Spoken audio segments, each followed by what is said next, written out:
Assalamualaikum warahmatullahi wabarakatuh. Selamat siang dan salam sejahtera untuk kita semua.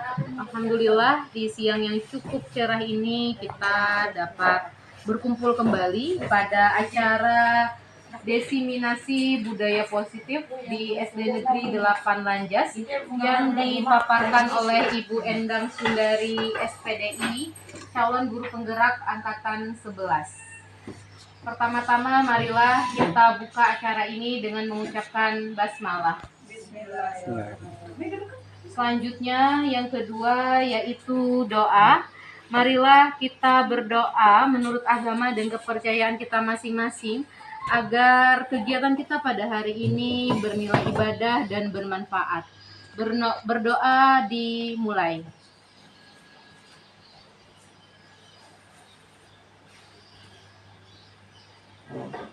Berdoa selesai, selanjutnya yaitu penjelasan dari pemateri calon guru penggerak angkatan 11 kepada Ibu Endang Sundari SPDI, disilakan.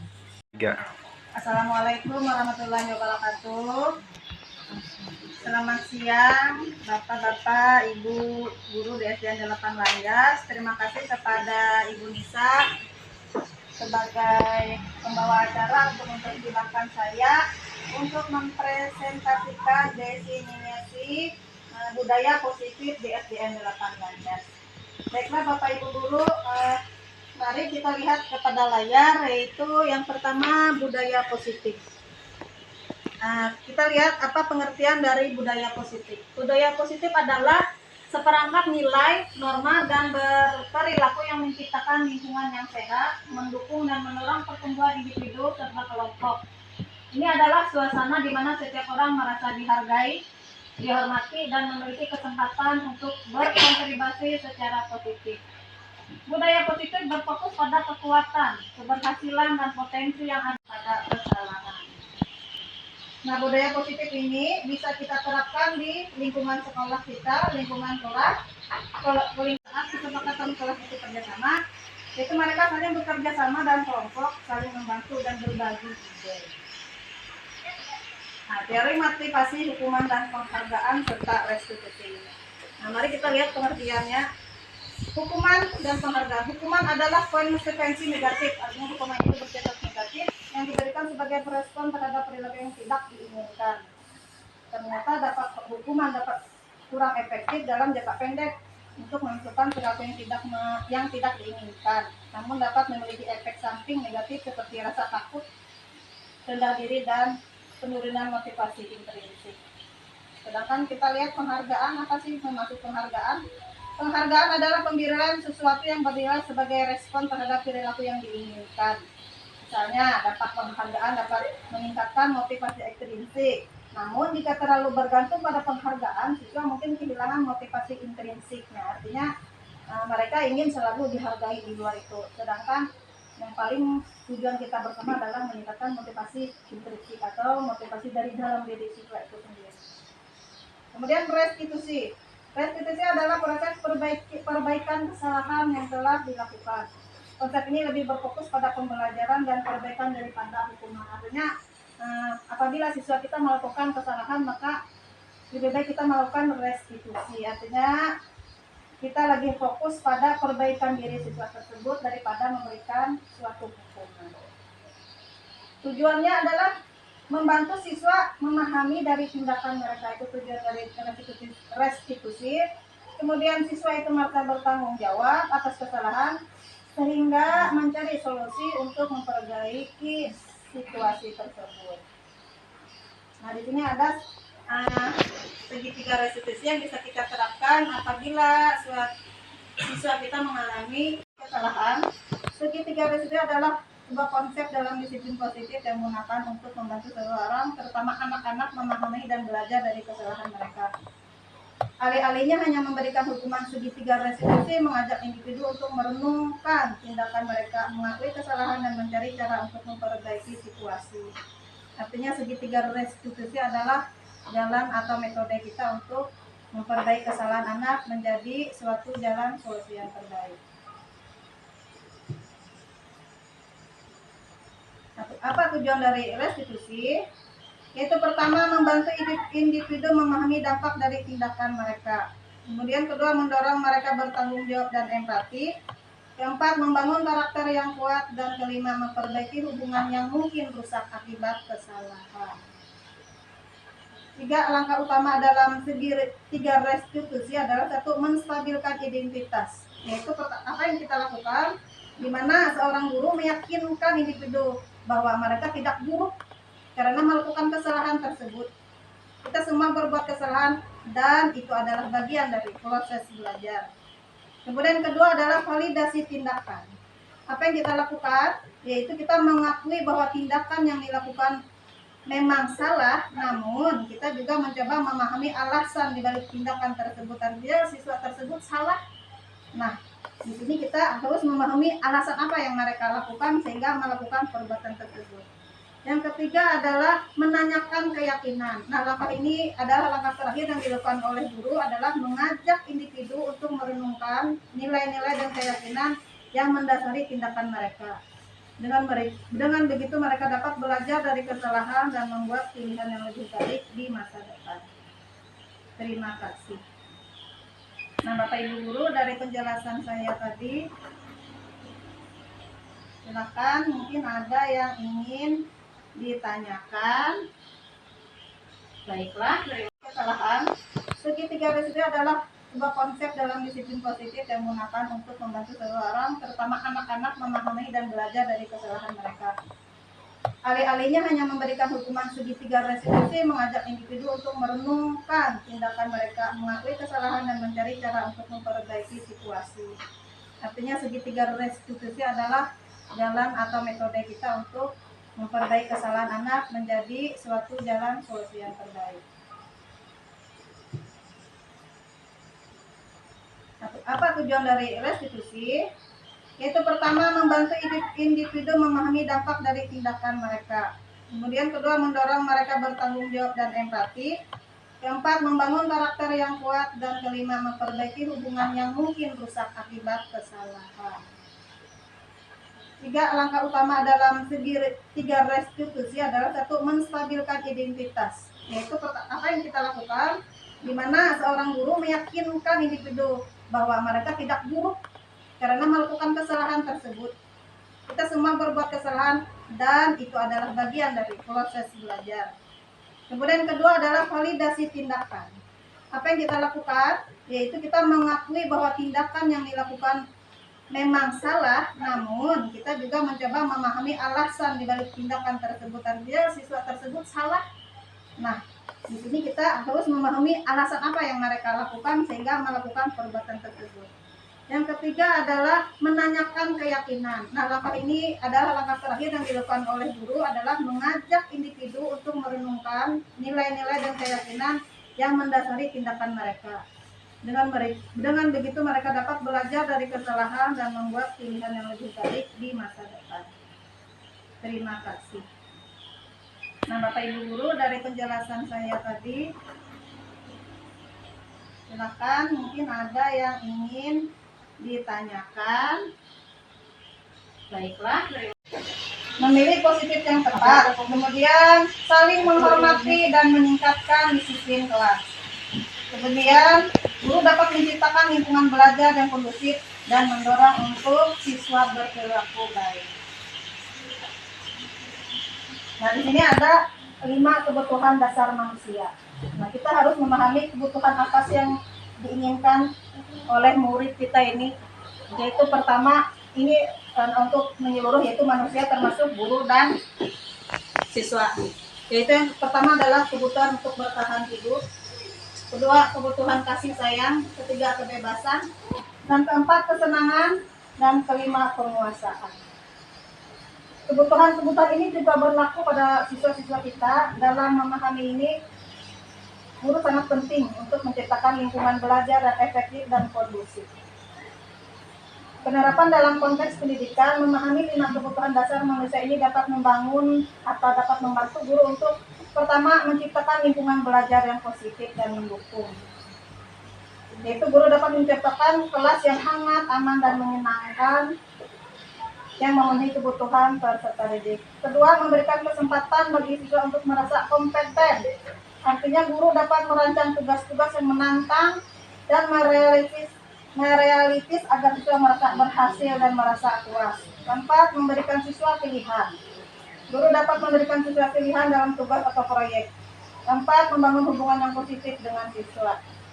Nah, guru dapat membangun hubungan yang saling dipercaya dan menghormati dengan siswa untuk memenuhi kebutuhan akan penerimaan dirinya sebagai siswa. Kelima, membuat pelajaran menjadi menyenangkan. Inilah ya. Memilih positif yang tepat. Kemudian, saling menghormati dan meningkatkan disiplin kelas. Kemudian, guru dapat menciptakan lingkungan belajar yang kondusif dan mendorong untuk siswa berperilaku baik. Nah, di sini ada 5 kebutuhan dasar manusia. Nah, kita harus memahami kebutuhan apa sih yang diinginkan oleh murid kita ini. Yaitu pertama, ini untuk menyeluruh, yaitu manusia termasuk guru dan siswa. Yaitu yang pertama adalah kebutuhan untuk bertahan hidup. Kedua, kebutuhan kasih sayang. Ketiga, kebebasan. Dan keempat, kesenangan. Dan kelima, penguasaan. Kebutuhan-kebutuhan ini juga berlaku pada siswa-siswa kita. Dalam memahami ini, guru sangat penting untuk menciptakan lingkungan belajar yang efektif dan kondusif. Penerapan dalam konteks pendidikan, memahami 5 kebutuhan dasar manusia ini dapat membangun atau dapat membantu guru untuk pertama, menciptakan lingkungan belajar yang positif dan mendukung. Yaitu guru dapat menciptakan kelas yang hangat, aman, dan menyenangkan yang memenuhi kebutuhan peserta didik. Kedua, memberikan kesempatan bagi siswa untuk merasa kompeten. Artinya guru dapat merancang tugas-tugas yang menantang dan merealistis agar siswa merasa berhasil dan merasa puas. Keempat, memberikan siswa pilihan. Guru dapat memberikan siswa pilihan dalam tugas atau proyek. Keempat, membangun hubungan yang positif dengan siswa. Nah, guru dapat membangun hubungan yang saling dipercaya dan menghormati dengan siswa untuk memenuhi kebutuhan akan penerimaan dirinya sebagai siswa. Kelima, membuat pelajaran menjadi menyenangkan. Inilah ya langkah yang Ibu Get lakukan dalam segi 3 restitusi ini. Memilih positif yang tepat, kemudian saling menghormati dan meningkatkan disiplin kelas. Kemudian guru dapat menciptakan lingkungan belajar yang kondusif dan mendorong untuk siswa berperilaku baik. Nah, di sini ada 5 kebutuhan dasar manusia. Kita harus memahami kebutuhan apa sih yang diinginkan oleh murid kita ini. Yaitu pertama, ini untuk menyeluruh, yaitu manusia termasuk guru dan siswa. Yaitu yang pertama adalah kebutuhan untuk bertahan hidup. Kedua, kebutuhan kasih sayang. Ketiga, kebebasan. Dan keempat, kesenangan.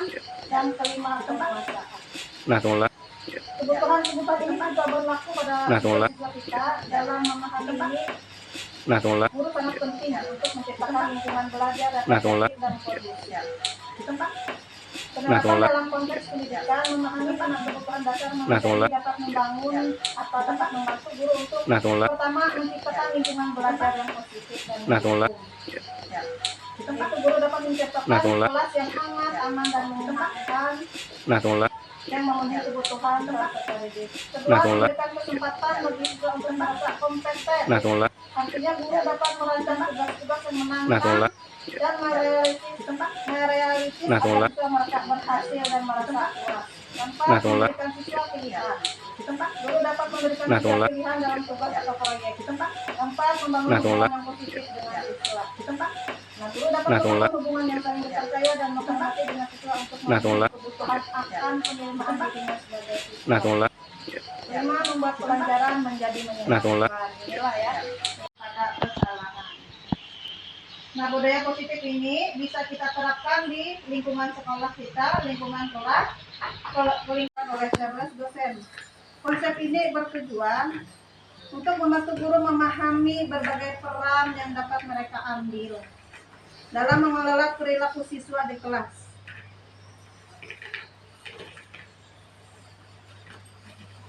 Nah, dari kelima posisi kontra itu adalah posisi manajer adalah posisi yang terbaik, di mana ciri-cirinya menggabungkan berbagai pendekatan dengan fokus pada membangun hubungan yang positif, menetapkan batas yang jelas dan memberikan konsekuensi yang logis.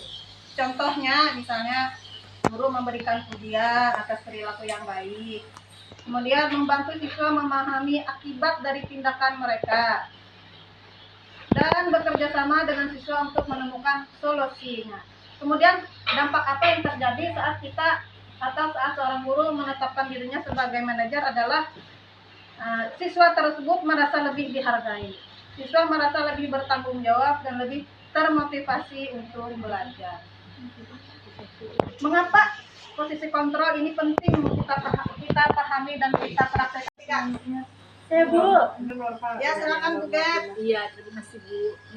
Saya mau bertanya Bu, bagaimana cara menerapkan segitiga restitusi itu di dalam pembelajaran? Caranya. Terima kasih Bu. Ya, baiklah, terima kasih Ibu Bet atas pertanyaan yang telah Ibu lontarkan, yaitu kembali kita kepada tujuan dari utama restitusi ini adalah yaitu pertama membantu individu memahami dampak dari tindakan mereka. Kedua, mendorong siswa kita untuk bertanggung jawab dan empati, kemudian membangun karakter yang kuat, kemudian memperbaiki hubungan yang mungkin rusak akibat kesalahan tersebut. Nah, bagaimana? Yaitu kita melakukan 3 langkah yang dalam segitiga restitusi ini adalah yang pertama menstabilkan identitas, yaitu langkahnya bertujuan untuk meyakinkan siswa tersebut bahwa mereka tidak buruk karena telah melakukan kesalahan. Kita semua telah berbuat kesalahan dan itu adalah bagian dari proses belajar.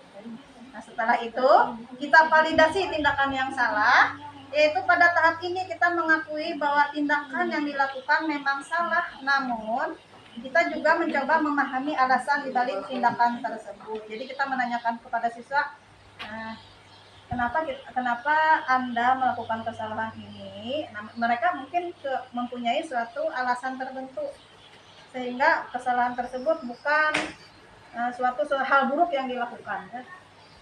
Akan tetapi suatu proses belajar. Nah, setelah validasi tindakan, kemudian kita guru menanyakan individu untuk menanyakan keyakinan. Nah, langkah terakhir adalah mengajak siswa tersebut untuk merenungkan nilai-nilai dan keyakinan yang mendasari tindakan mereka. Dengan mereka dapat belajar dari kesalahan dan membuat pilihan yang lebih baik di masa depan. Langkah yang Ibu Bet lakukan dalam segitiga restitusi ini. Terima kasih atas waktu yang diberikan. Menurut pendapat saya, diseminasi yang sudah disampaikan oleh Bu Endang tadi sangat bagus sekali, yaitu tentang penanaman budaya positif di sekolah. Karena dengan adanya budaya positif ini, anak-anak akan secara tidak langsung terkontrol sehingga perilaku ataupun kebiasaannya akan selalu menunjukkan ke hal-hal yang positif. Nah, seandainya mereka melakukan hal-hal yang agak negatif, nah mereka bisa mengoreksi sendiri ataupun di bawah bimbingan guru bisa diperbaiki bersama-sama dengan guru kelasnya ataupun guru mata pelajaran, sehingga budaya-budaya yang belum positif itu lama-lama akan hilang, artinya akan berubah menjadi budaya yang positif. Dan saya mengharapkan masalah budaya positif ini akan selalu kita laksanakan di sekolah kita supaya sekolah dan anak-anak kita menjadi lebih baik nantinya. Terima kasih. Demikianlah acara diseminasi budaya positif di SD Negeri 8 Lanjas yang telah dipaparkan oleh Ibu Endang Sundari SPDI. Untuk menutup acara pada hari ini, marilah kita berdoa menurut agama dan kepercayaan kita masing-masing. Berdoa dimulai.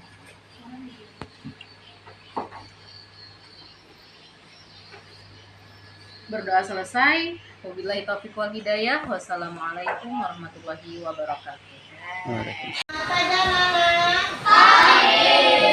Apa kabar hari ini? Baik. Kita tepuk semangat dulu. 1, 2, 3.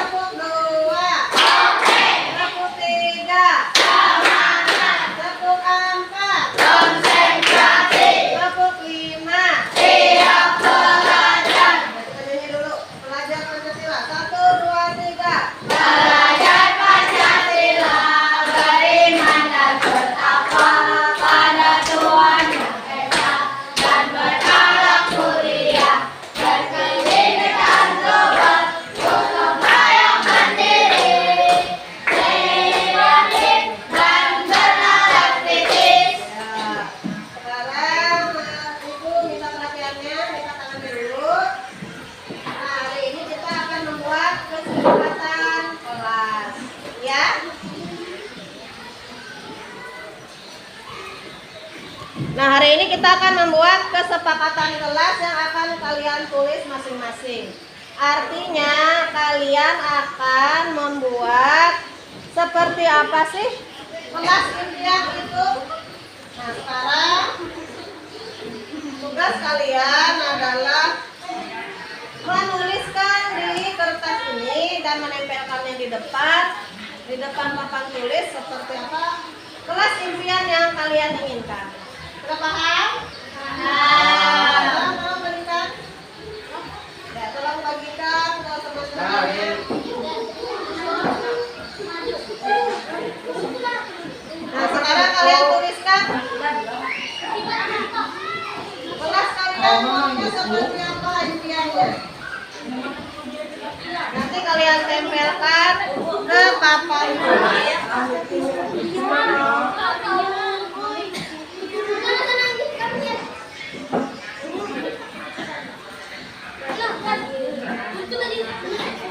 Sudah? Sudah dapat semua? Nah, sekarang kalau sudah dapat stigmatnya, coba angkat stigmatnya dulu ya. Angkat semua stigmatnya. Angkat semua. Angkat stigmatnya. Ya. Sekarang karena semuanya sudah dapat, tuliskan kelas impian kalian seperti apa. Nanti kalian akan tempelkan di papan tulis. Ya, mulai tuliskan. Misalnya aku ingin kelasku bersih, aku ingin kelasku aman. Sudah kan tuliskan lagi ke depan.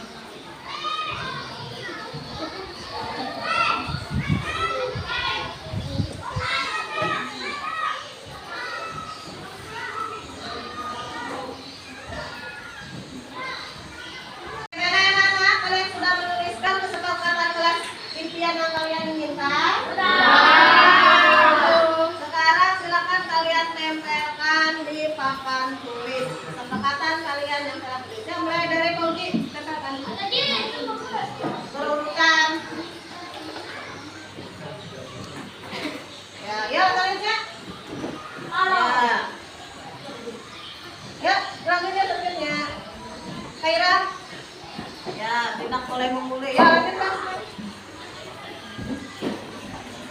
Lanjut. Ya, oke, ke depan Naswa. Ya. Silakan tempel kesepakatan kelas yang kalian inginkan.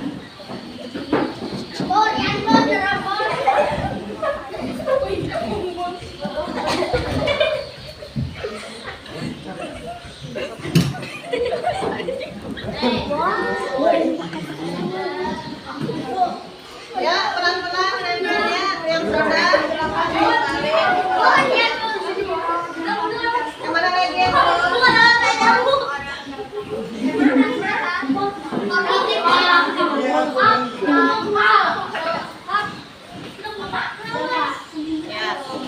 Siapa lagi? Siapa lagi yang belum? Sudah semua? Ada lagi yang belum?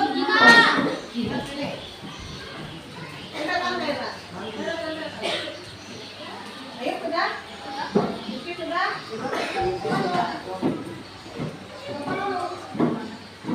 Situ kan kuatmu. Ya, terima kasih. Nah, ini adalah beberapa kesepakatan kelas yang kalian inginkan, yaitu Khaira Putri, kamu masih ingat kesepakatan kelas yang kamu mau? Masih ingat? Ingin seperti apa kelas impiannya? Tidak apa ini? Siapa yang cepat tangan? Joshua? Hah? Mau? Menghargai? Boleh, menghargai teman. Apa lagi? Ya, kalau boleh memukul teman. Iya, apa lagi? Tidak boleh membuli. Iya, selanjutnya.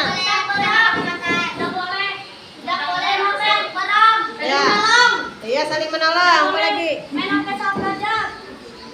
Apa lagi? Tetangga? Kata-kata kasar. Iya, tidak boleh berkata kasar. Saling menghargai. Saling menghargai. Tidak boleh main sampai saat belajar. Tidak boleh main HP saat belajar. Ada lagi? Saling menolong. Merusak barang. Tidak Tidak boleh boleh membuang sampah sembarangan. Betul, tidak boleh buang sampah sembarangan. Kita harus jaga kebersihan. Iya, betul. Tidak boleh makan-makan di kelas. Apa lagi ya? Apa lagi? Tidak boleh membuli teman. Nih. Apalagi berarti kita harus saling menyayangi. Ada lagi? Ya itulah yang kalian tuliskan di papan tulis tentang kesepakatan kelas hari ini. Nah, jadi bertanya, apakah kalian sudah setuju dengan kesepakatan kelas ini? Apakah kalian sudah sepakat dengan kesepakatan ini? Coba ikut tanya sekali lagi, apakah kalian telah sepakat dengan kesepakatan kelas kita?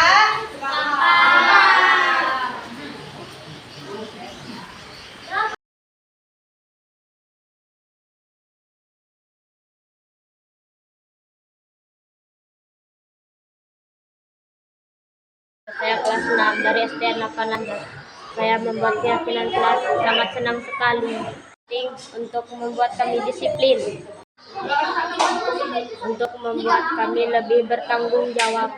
Saya Carlo, saya sangat senang sekali membuat keyakinan kelas dapat menghargai orang lain dan dapat bersikap disiplin.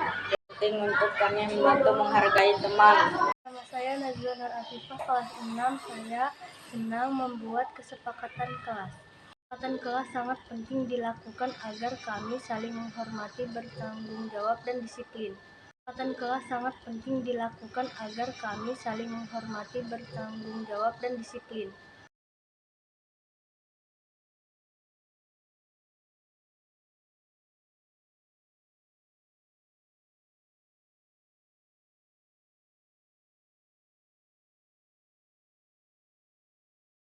Assalamualaikum Bu. Waalaikumsalam, silakan masuk.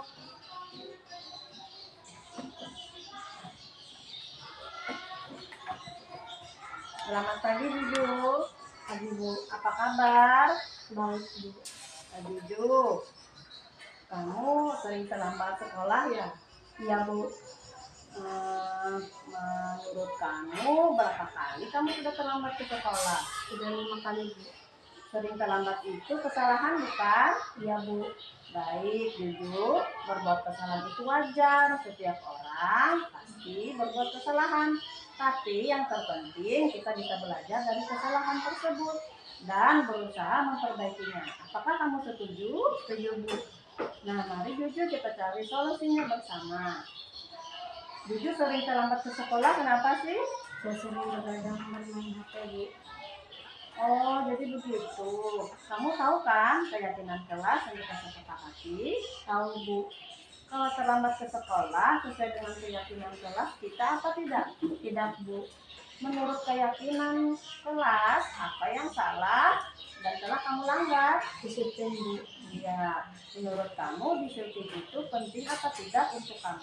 Penting, Bu. Kalau saya sekolah tepat waktu dan menghargai waktu, Bu. Iya betul, menghargai waktu itu penting bagi kita, sehingga kita bisa dapat menghargai orang lain, kemudian pekerjaan kita tidak menumpuk.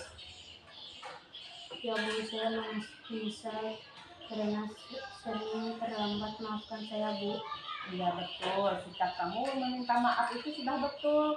Kemudian kira-kira apalagi yang bisa kamu lakukan agar tidak datang terlambat ke sekolah lagi? Saya jangan cepat lebih dan tidak begadang lagi, Bu.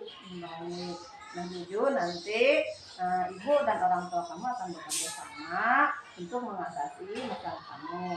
Kemudian besok jangan terlambat datang ke sekolah lagi ya. Bu, makasih, Bu. Ya, sama-sama. Silakan Juju kembali ke kelas.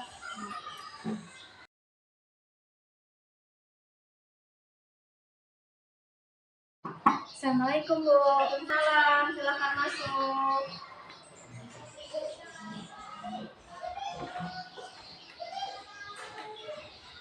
Selamat pagi Dina, Kaira. Pagi Bu. Apa kabar kalian? Baik Bu. Kemarin kalian bertengkar ya? Iya Bu. Kenapa kalian bisa bertengkar? Dia yang mulai duluan Bu, dia ngambil pensil saya tanpa izin. Itu kan cuma pensil doang, lebay banget sih. Lagian dia yang sering banget minjem barang saya Bu. Oh, seperti itu. Menurut kalian bertengkar itu salah apa tidak? Salah Bu. Berbuat salah itu wajar ya, karena setiap orang pasti berbuat kesalahan. Namun harus berusaha memperbaikinya. Setuju? Setuju. Mari kita cari solusinya bersama ya. Iya Bu. Kaira, kenapa sih kamu kemarin marah sekali? Maaf Bu, saya dapat tutup dengan barang-barang saya. Kalau Dina, kenapa kamu bisa mematahkan pensilnya Kaira? Kadang saya lupa kalau barang itu bukan milik saya Bu. Seperti itu. Nah, kalian tahu kan keyakinan kelas yang kita sepakati? Kalau bertengkar itu sesuai dengan keyakinan kelas atau tidak? Tidak Bu. Nah, menurut kamu keyakinan kelas apa yang telah kalian langgar? Saling menghargai Bu. Betul sekali. Menurut kamu saling menghargai itu penting apa tidak? Penting Bu. Betul. Terus saya harus menghargai barang milik orang lain.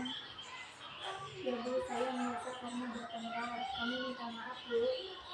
Baiklah, betul. Meminta maaf adalah tindakan yang benar. Kemudian tindakan apa lagi yang kira-kira bisa kalian lakukan agar tidak bertengkar lagi?